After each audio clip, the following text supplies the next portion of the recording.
오늘 우리에게 주시는 하나님의 말씀은 창세기 3장 8절에서 13절에 있는 말씀입니다. 오늘 세 번째, 이제 마지막 우리가 묵상을 하겠는데요, 창세기 3장 8절에서 13절에 있는 말씀입니다. 저와 여러분이 한 절씩 교독하도록 하겠습니다. 그들이 그날 바람에 불 때 동산에 거니시는 여호와 하나님의 소리를 듣고 아담과 그의 아내가 여호와 하나님의 낯을 피하여 동산 나무 사이에 숨은지라. 여호와 하나님이 아담을 부르시며 그에게 이르시되 내가 어디 있느냐. 이르시되 내가 동산에서 하나님의 소리를 듣고 내가 벗었으므로 두려워하여 숨었나이다. 이르시되 누가 너의 벗었음을 내게 알렸느냐. 내가 내게 먹지 말라 명한 그 나무 열매를 내가 먹었느냐. 아담이 이르되 하나님이 주셔서 나와 함께 있게 하신 여자 그가 그 나무 열매를 내게 주므로 내가 먹었나이다. 여호와 하나님이 여자에게 이르시되 내가 어찌하여 이렇게 하였느냐. 여자가 이르되 뱀이 나를 깨므로 내가 먹었나이다. 아멘. 성경의 시편을 읽다 보면 자주 나오는 추임새 하나가 있는데요, 셀라라고 하는 단어입니다.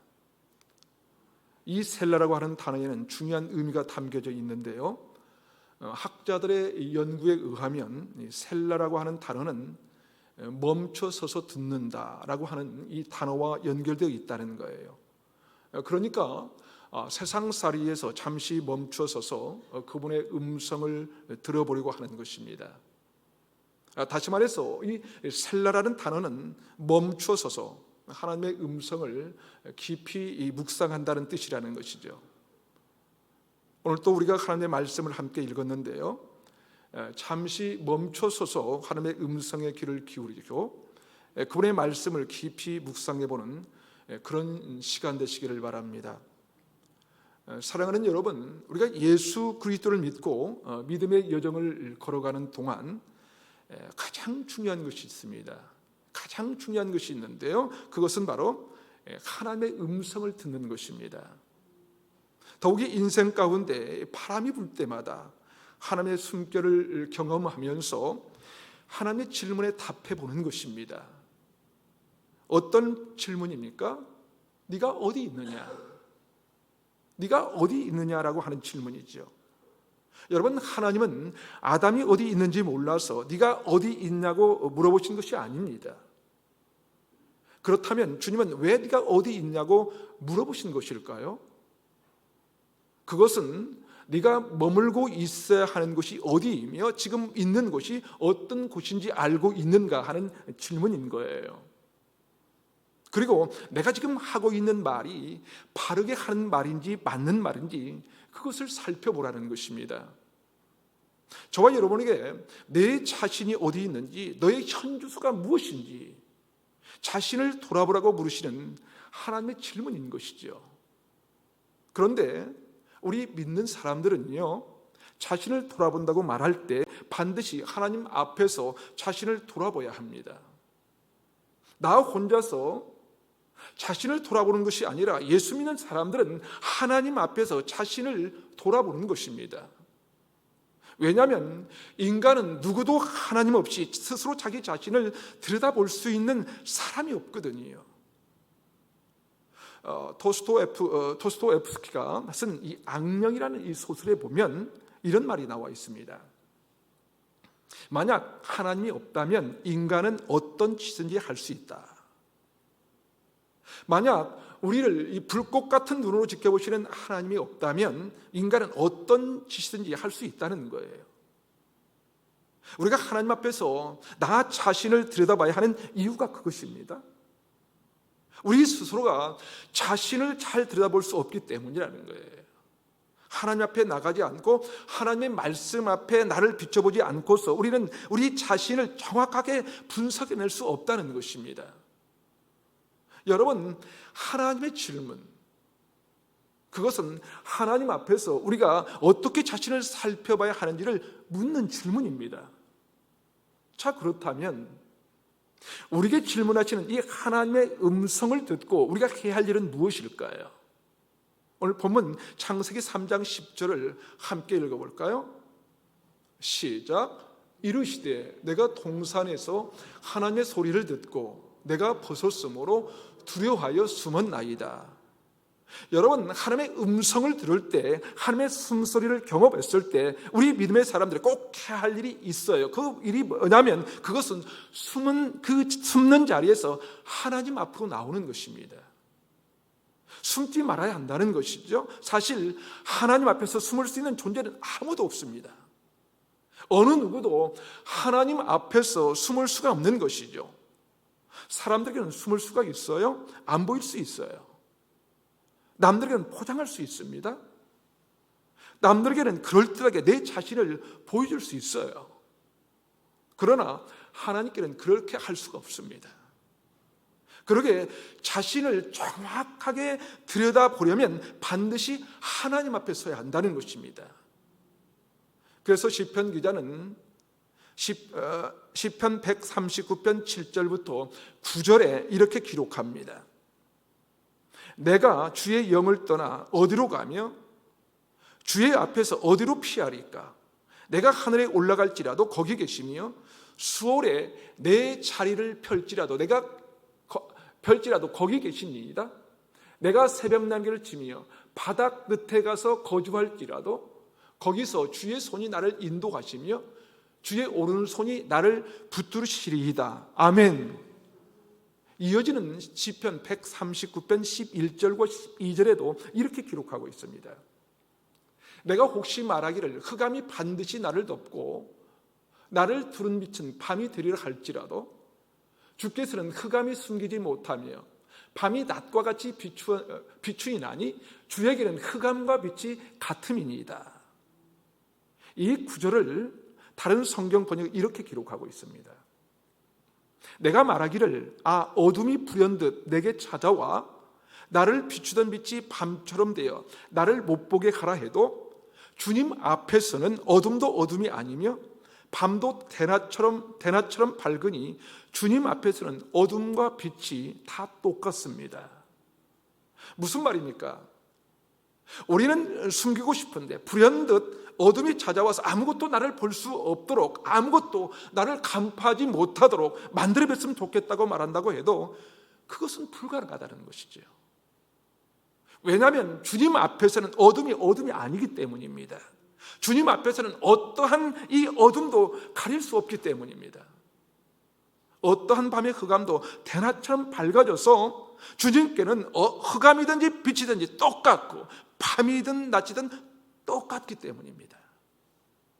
그러게 우리는 하나님의 음성을 들으면 하나님 앞으로 나와야 합니다. 하나님께서 우리를 향하여 네가 어디 있느냐? 네가 어디 있느냐라고 물으실 때 우리는 숨지 말고 하나님 앞으로 빨리 나와야 한다는 것입니다. 여러분 혹시 지킬 박사와 하이드라는 책을 읽어보셨습니까? 그 책은 로버트 루이스 스티븐스라는 사람이 쓴 이 공포 소설인데요. 그 소설에 보면 인간 속에 숨어있는 이 이중성을 이야기하고 있어요.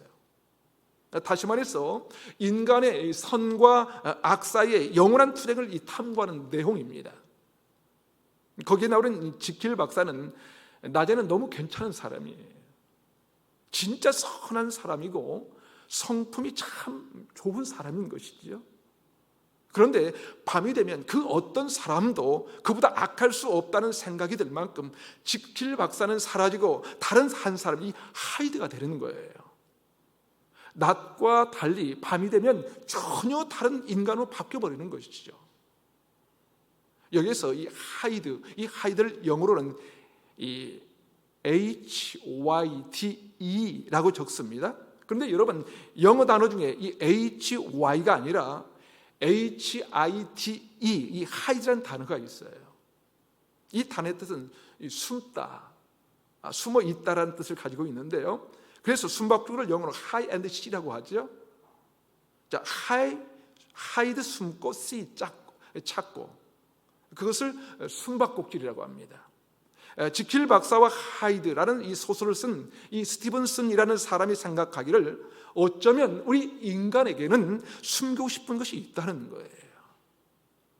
아무도 못 봤으면 좋겠다고 생각하는 것이 있다는 것이죠. 누구도 잘하지 못했으면 좋겠다고 생각하는 것이 있다는 것입니다. 아무리 선한 일을 해도 그 속에 숨겨져 있는 이 하이드라는 모습이 담겨져 있다는 것이죠. 그래서일까요? 우리는 얼마나 쉽게 유혹에 빠지는 존재인지 모릅니다. 오늘 성경에도 보니까 아담과 하와가 어떻게 했습니까? 하나님께서 천지를 창조하시고 모든 만물을 다 지으신 후에 처음 사람 아담을 지으셨습니다. 그리고 그가 애로워 보여서 하와를 지으셨죠. 그리고는 그들에게 말씀하셨어요. 너희들이 동산에 있는 모든 것들은 다 먹어도 좋지만 동산 중앙에 있는 이 선악을 알게 하는 나무 열매는 먹지 말라. 먹는 날에는 반드시 죽을 것이다 라고 하신 것입니다. 그런데 하와가 뱀의 한마디 유혹에 그만 빠져버리고 만 거예요. 게다가 혼자만이 아니라 함께 있는 남편도 유혹하고 말았어요. 그런데 여러분, 그것이 아담과 하만의 문제일까요? 아니에요. 우리도 마찬가지 아닙니까? 우리가 얼마나 유혹에 쉽게 넘어지는 존재인지 모른다는 것이지요. 순간순간 치밀어 오르는 화나 분노의 문제만 해도 그래요. 때로 우리 마음이 얼마나 쉽게 분노합니까? 저도 자동차 운전을 하다 보면 참지를 못해요. 위험을 초래할 순간 제 입에서 자동 발사가 되어서 툭 튀어나오는 말을 참지 못하거든요. 그래서 사실 그럴 때마다 아내에게 한 소리를 듣고 납니다. 자꾸 한 소리를 해요. 여러분은 안 그러시죠? 어쩌면 아직도 성숙하지 못한 저만 그런지 모르겠습니다. 그것뿐입니까? 마음에 들지 않고 속이 상하는 형제를 보면서도 그래요. 너무 쉽게 미움을 갖거나 심지어는 증오심까지 불러오기까지 합니다. 마태복음 5장 22절을 보면 성경은 이렇게 말씀합니다. 나는 너희에게 이르노니 형제에게 노하는 자마다 심판을 받게 되고 형제를 대하여 나가라 하는 자는 공회에 잡혀가게 되고 미련한 놈이라 하는 자는 지옥불에 들어가게 되리라. 그런데 여러분, 우리가 너무 쉽게 형제에 나가라고 말하지 않습니까? 여러분, 이 나가라는 말은 머리가 텅 빈 사람이라는 욕설과 같은 말이에요. 다시 말해서 바보라는 것이죠. 우리는 형제에게 쉽게 미련하다고 말하지 않습니까?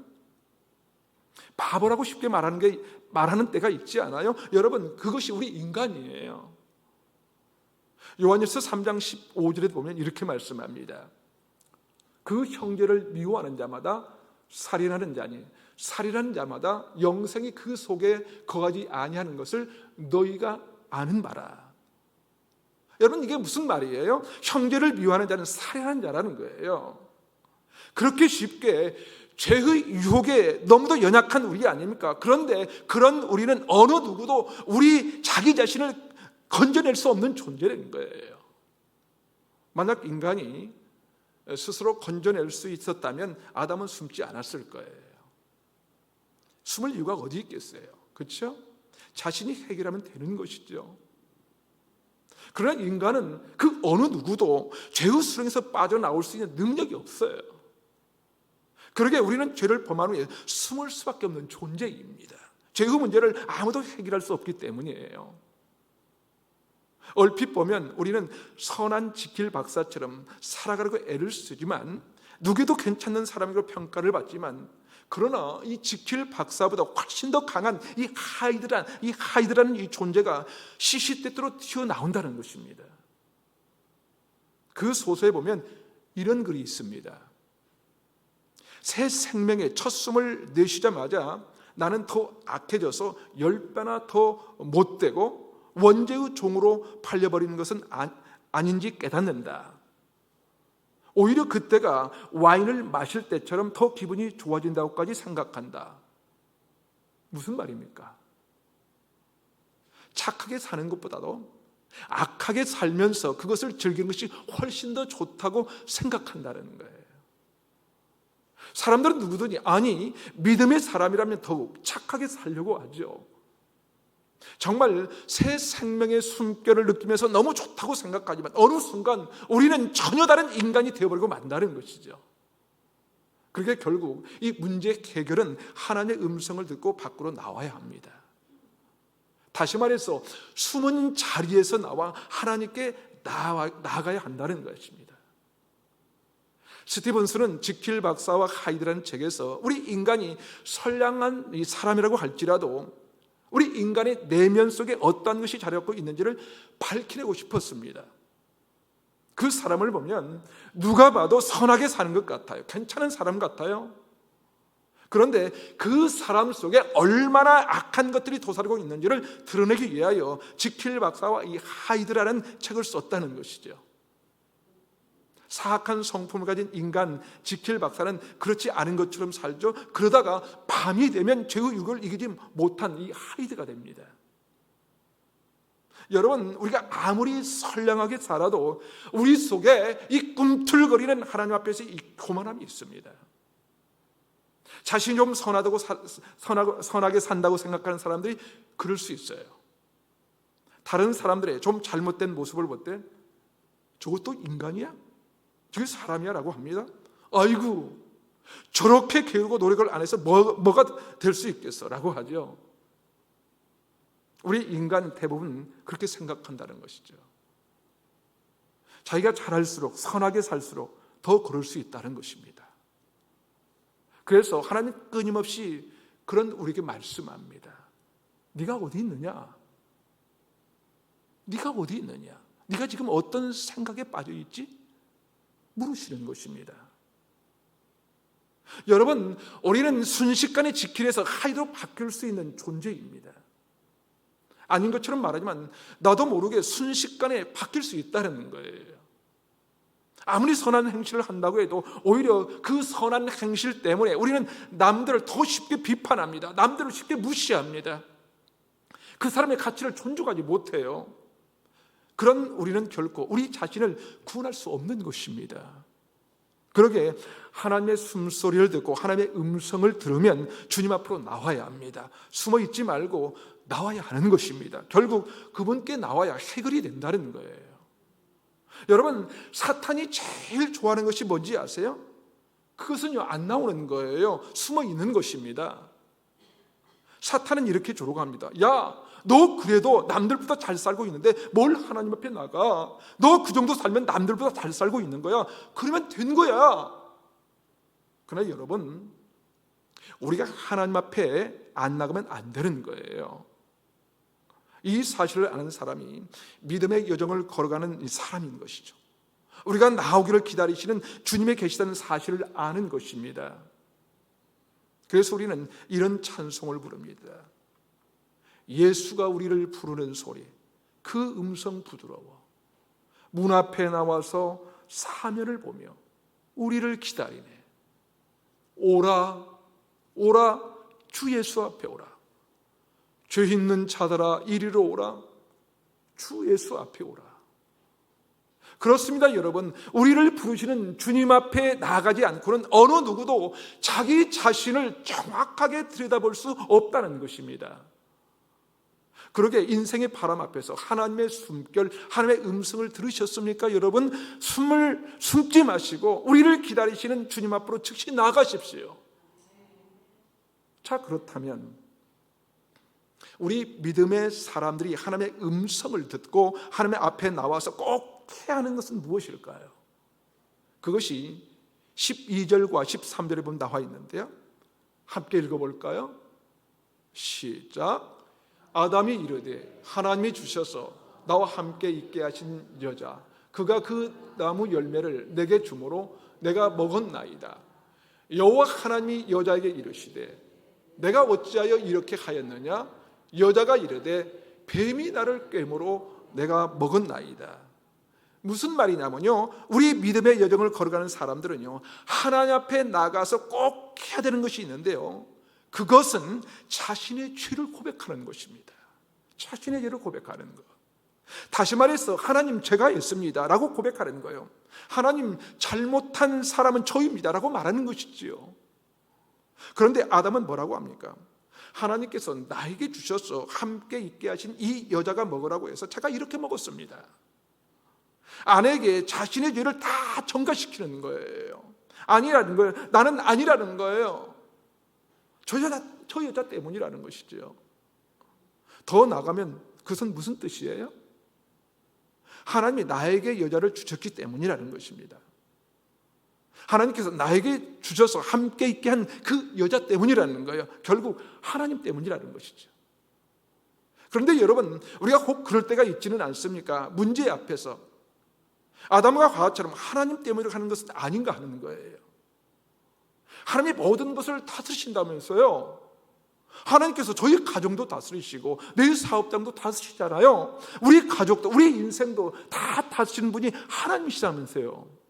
그러니까 하나님 책임 아닌가요? 하나님이 알아서 해주셔야죠. 도리어 따지는 것이지요. 아담의 말을 들으신 하나님께서 여자에게 묻습니다. 왜 그렇게 했지? 그랬더니 여자는 뭐라고 합니까? 하나님이 만드신 뱀이 유혹해서 그렇잖아요. 여러분은 어떻습니까? 뭔가 잘못됐을 때 내가 잘못되고 인정하시나요? 그러나요? 아니면 누군가 다른 사람을 지적하고 전가시는 않으십니까, 여러분? 사실 우리는 자기 자신의 책임을 말하고 하지 않는 기질이 있어요.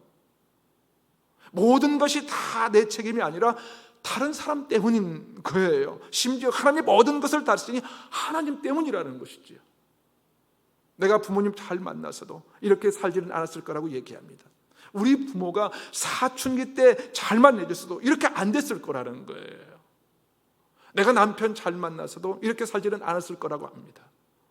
이 사회가 부조리한 사회가 아니라면 나는 훨씬 더 잘 나갔을 거라고, 내가 사는 세상이 그런 세상이어서 그런 상황에서 그랬다는 거예요. 어느 누구도 자기의 죄를 인정하거나 고백하려고 하지 않는 것이죠. 언젠가부터 유행하는 말이 있는데요, 바로 내로남불이라는 말입니다. 내가 하면 로맨스, 남이 하면 불륜이라는 것이죠. 여러분, 오늘 성경은요, 아담과 하와를 통하여 우리에게 말씀합니다. 우리가 하나님 앞에 나오면 하나님, 제가 했어요, 제가 잘못했어라고 해야 한다는 거예요. 하와가 아무리 먹으라고 해도 먹으면 안 된다고 안 먹을 수 있는데 제가 먹었어요, 하나님 제 잘못입니다 라고 하는 거예요. 뱀이 아무리 유혹했어도 안 먹었으면 되는데 열매를 보니까 보암직도 하고 먹음직도 해서 먹어버렸어요. 그래야 되는 거예요. 사랑하는 여러분, 우리 가정에서도 그렇습니다. 우리 가정의 책임은 누구입니까? 바로 나입니다. 아내 때문인가요? 남편 때문일까요? 부모 때문이에요? 자식 때문이라고요? 이 사회 때문에 그런가요? 아니에요. 믿는 사람들은요, 내가 책임졌다고 말해야 합니다. 내 책임이라고 말해야 돼요. 나 때문이라고 해야 한다는 거예요. 내가 잘못했어요라고 하는 것입니다. 여러분 한번 생각해 봅시다. 아담은 하나님께서 주신 여자 때문에 제가 먹었다라고 말하는데요, 아담이 이렇게는 말할 수 없었을까요? 하와, 하나님이 먹지 말라고 그랬잖아. 먹으면 반드시 죽는다고 하셨어. 그러니 먹으면 안 돼. 먹지 말아야지.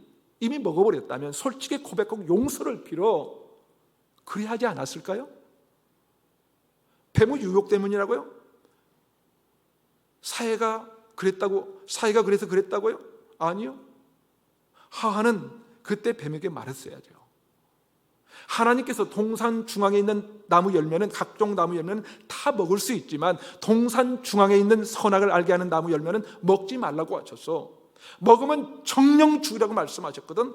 그래서 나는 먹을 수 없어 라고 말을 했어야 하는 것이죠. 그렇습니다.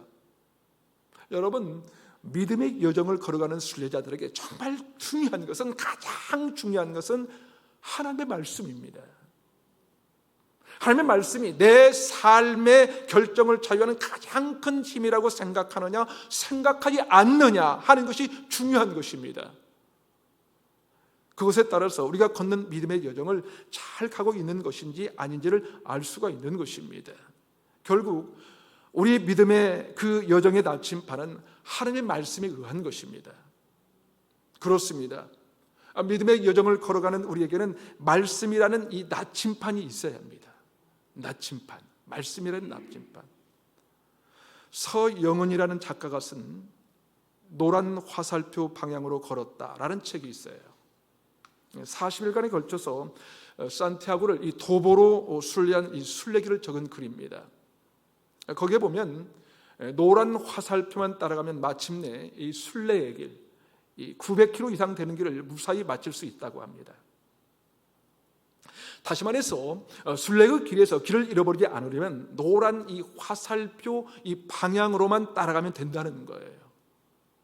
여러분, 믿음의 여정도 마찬가지입니다. 믿음의 여정, 이 믿음의 순례길에 노란 이 화살표가 되는 하나님의 말씀에 붙들려서 그 말씀에 따라 결정 내리면 핑계대지 않아요. 뭔가 잘못된 일이 일어나도 내가 했다고 그렇게 된다는 것이지요. 아니, 내가 안 해야 되겠다고 말하면 되는 거예요. 그런데요, 그 책에 보면 산티아고의 그 순례의 이야기를 계속 적어가다가 간간히 이 자신의 생각을 하나씩 집어넣는 글들이 있는데요. 책 속의 문이라는 글입니다.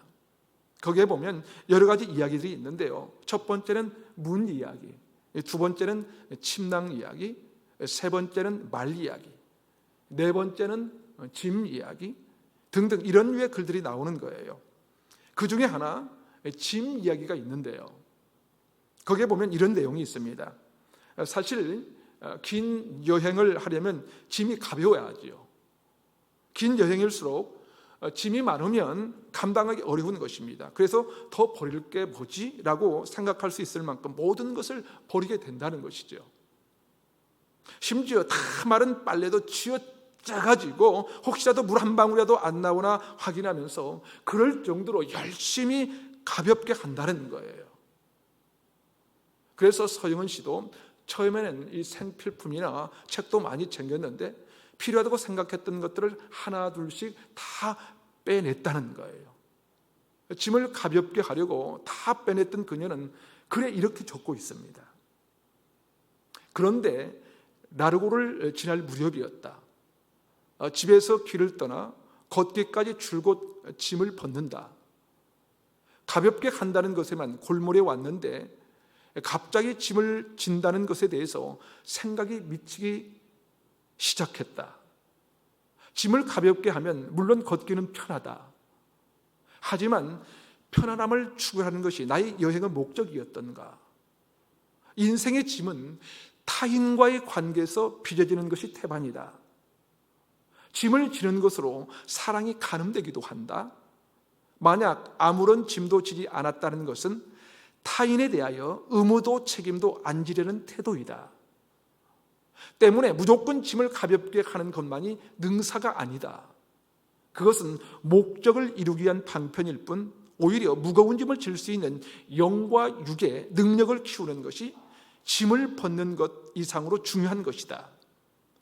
예수님께서도 수고하고 무거운 짐진 자들은 다 내게로 오라고 말씀하셨지만 동시에 나를 따르거든 자기 십자가를 지고 나를 따르라고 말씀하셨다. 짐을 벗고 짐을 진다는 두 가지를 다 말씀하신 것이다. 예수께로 가기 전에 지고 있었던 짐은 모두 주님께 맡길 짐이고 예수와 동행한 후에 지은 짐은 오히려 세상 전체와 맞먹는 무거움도 져야 한다는 것이다 라고 적고 있습니다. 여러분, 서영은 씨는 예수 믿는 사람입니다. 그래서 순례의 길을 걸으면서 험하고 무서운 길에서 때로는 찬송을 부르기도 하고요, 하루에 한 번씩 말씀을 읽기도 합니다. 그렇습니다. 우리 예수 믿고 믿음의 여정을 걷고 있는 믿음의 사람들, 우리 믿음의 사람들은요, 하나님 앞에서 우리의 죄를 고백하고 우리의 짐을 우리가 지는 거예요. 그러게 여러분, 짐을 지는 것, 그 무거운 짐, 세상 전체와 맞먹을 수 있는 무거운 짐을 질 수 있는 영과 이 육의 강건한 능력을 우리가 받아야 합니다. 그게 바로 믿음의 여정을 그 순례하는 예수 믿는 사람인 거예요. 아담과 하와는 자기에게 주어진 짐을 다 벗어버리고 싶어 했습니다. 내가 한 것이 아니라는 거예요. 나 때문에 그런 것이 아니라는 것이죠. 나 때문이 아니라 저 여자 때문이라는 거예요. 저 여자 때문이라고 합니다. 여자는 나 때문이 아니라 뱀 때문이라고 책임 전가합니다. 부패한 이 사회가 우리를 이렇게 만들었다고 하는 거예요. 저 사람의 저런 성격 때문에 그럴 수밖에 없었던 거라고 말하는 것이죠. 그런데 여러분, 아닙니다. 예수 믿고 믿음의 여정을, 순례의 길을 걷고 있는 우리는요, 그런 사람들이 아니에요. 하나님 앞에서 하나님, 내 탓입니다. 제가 잘못했습니다. 제 책임입니다. 라고 말하는 것이지요. 서영은 씨는 짐의 문 마지막에 이렇게 기록하고 있습니다. 그 짊어진 짐의 무게로 내가 얼마만큼 타인의 짐을 질 능력이 있는지 가늠해 본다. 너무 가볍다. 부끄럽다. 더 무거운 짐을 질 수 있어야 한다. 누가복음 9장 23절은 우리에게 이렇게 말씀합니다. 아무든지 나를 따라오려거든 자기를 부인하고 날마다 제 십자가를 지고 나를 따를 것이니라. 사랑하는 여러분, 우리는 믿음의 여정을 걷고 있는 믿음의 순례자들입니다. 이미 시작한 믿음의 여정을 죽을 때까지 하게 될 텐데요, 때마다 일마다 하나님의 숨소리를 듣고 때로 바람이 불 때마다 다른 것이 아니라 하나님 앞으로 나가시기를 바랍니다. 그리고 그분 앞에서 좀 더 정직해지는 저와 여러분의 삶, 멋진 순례자의 길을 걷는 저와 여러분의 그 믿음의 여정 되시기를 주님의 이름으로 축원합니다. 아멘.